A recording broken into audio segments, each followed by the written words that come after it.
Today we're talking about the fun topic of Play-Doh.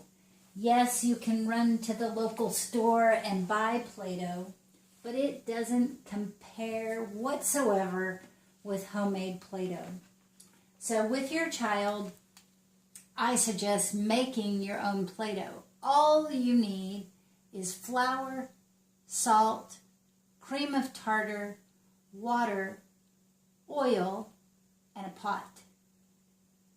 That's all you need to create your own Play-Doh and some food coloring. Because you can create from one batch of Play-Doh many different colors. And nothing beats the experience of warm, fresh made Play-Doh. So in this, I just want to show you some tips on things to buy to play with Play-Doh. You don't have to buy them, but they make playing with Play-Doh fun. And some things you can use are around the house. This is an implement for sewing to trace patterns, but boy, it's fun to play Play-Doh with that. This Play-Doh utensil, you put Play-Doh in here and you push it down and it squirts out kind of a spaghetti style. So I have two of those.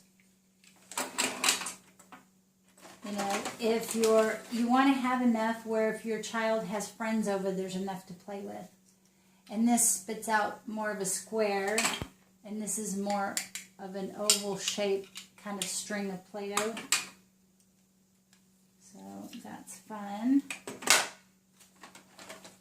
This looks like a syringe, but you put Play-Doh in here and it comes out in the shape of a star. So you push it out with that. This is like a pizza pie, but you can push the Play-Doh onto the different vegetables or the meat that goes on the Play-Doh and make the little pieces and then build your pizza inside of the pan. Here's a little fork, and you can play like you're eating. Here's another type of syringe, and it makes a bigger star. Along the lines of a pizza is the pizza scooper, and on the back it has more vegetables and things that go on a pizza. So it's kind of playing two different roles.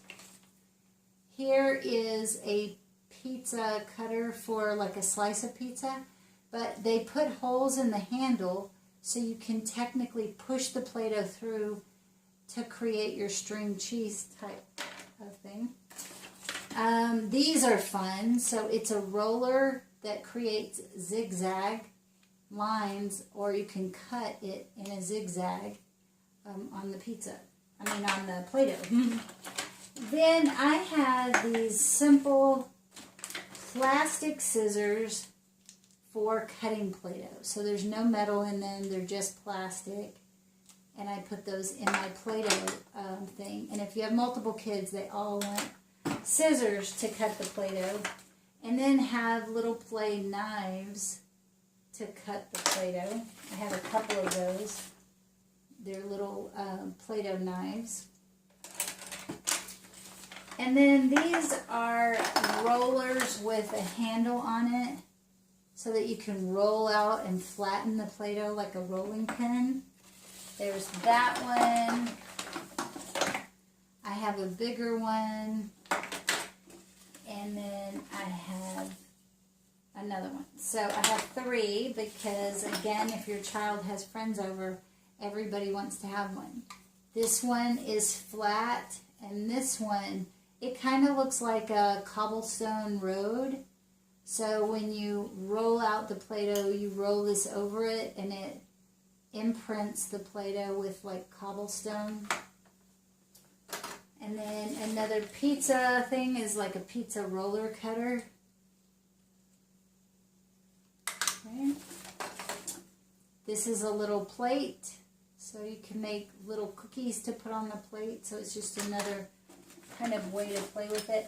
And then this is like a real pizza cutter, but I put it in with my Play-Doh stuff because it was small and I thought it was nice Play-Doh implementation tools. So you can use things in your kitchen like a real rolling pin. You don't have to run out and buy Play-Doh specific. But some of these things, it's, you can maybe use,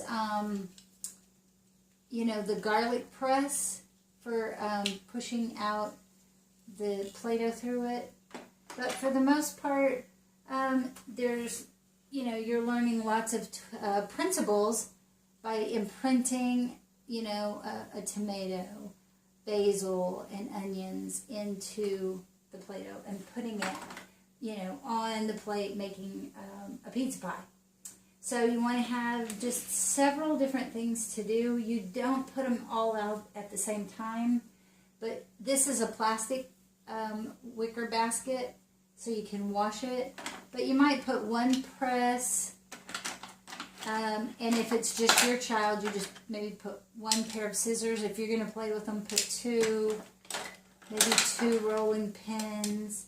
If it's just for them, just put one of these, maybe one knife, one of the syringe type things that makes that, and then a roller thing. So you can just put these and then use these to rotate out with these so that it's still fresh and fun. So this is Play-Doh. Lots of things to do with Play-Doh. Keep it fun for your child. Use things around your house. You can use a butter knife. It doesn't have to cost a lot of money. You can buy a few things over time or find them secondhand. So Play-Doh. And go ahead and please make your own Play-Doh. It's easy, and make it with your child so it's fun. Nice warm Play-Doh to play with. And then what you do is keep the tubs that if you buy frosting, keep the tub and use them for Play-Doh. Put your red Play-Doh in one and then put your blue Play-Doh in another one. And if you don't have any of these and you don't buy frosting, ask your neighbors, go on your next door or Free Cycle group site and ask for, plastic tubs from frosting or whatever, small containers. And they'll probably have some that they'll just give you. And you can also use glass containers. I hope that was helpful. Have fun playing Play-Doh with your child. And again, make homemade Play-Doh. There's nothing like it. It's super fun, super easy. If you like it, subscribe and tell your friends about this video. Thank you. I also make videos on how to teach math, reading and writing, botany, zoology. There's all kinds of videos that I've made just to help you teach your children and have fun doing it. Have a great day. Thanks for watching.